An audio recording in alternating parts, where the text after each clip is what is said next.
Trump derangement syndrome. And it's a real thing. And it doesn't just cause harm to the mental health of some people, it's harming the country. I mean, some people have become so obsessed with their hatred of President-elect Donald Trump, they've lost all sense of reason. A perfect example in Canada is veteran journalist Andrew Coyne. I see one of the commenters mentioned him as soon as Trump derangement syndrome came up. I mean, while Coyne's never made a secret of his dislike of Trump, he's typically well composed online and in public.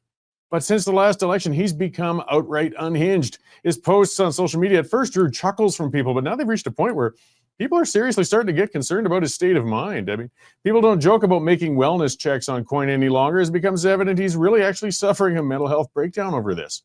Coyne's far from alone. I mean, on either side of the border, we see this. You only need to tune in and watch the Coven of Harridans hosting The View for any given 10 minutes to see how bad Trump derangement syndrome can be. The show used to cover a variety of topics. Now it's just a daily rerun of hyperventilating over Trump's win and hyperbolic predictions of what he'll do while he's in office. The extent of the derangement's evident in the bags under their eyes. His lack of sleep has overpowered their Botox injections and facelifts. I mean, if Trump's literally keeping you awake at night, you have a problem. Pundits and politicians, they've got to take a controlled reaction to Trump's presidency and start looking at how they're going to interact with it. He's going to be in whether you like it or not. Blindly opposing Trump on all issues while insulting the man's only going to harm Canada's already fragile economy further.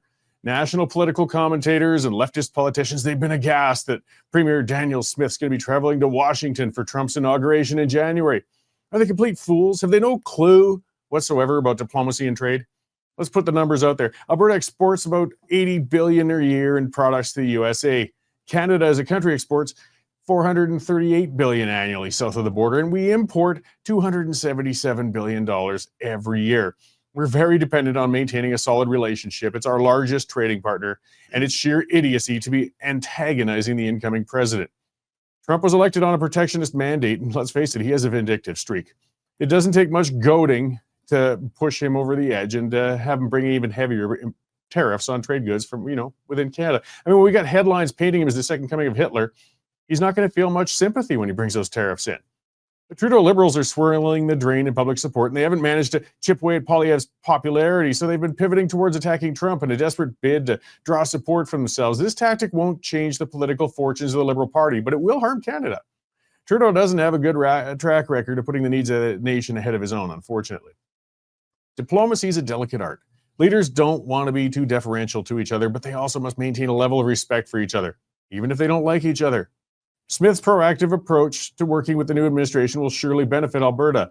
The benefits of her approach, though, might be wiped right out if Trudeau continues to take shots at Trump, while Canada's subservient legacy media pundits cheer Justin on. You don't have to like the orange man. I'm not terribly fond of him. I really do wish the Republicans could have chosen somebody a little more rational to represent them. But in the end, though, it's their choice, and Trump is who we must deal with. Rather than having a self-destructive 4-year temper tantrum over Trump's presidency, we should be in discussion with how we can pragmatically deal with it. Step one to such a plan would be to quit attacking the guy.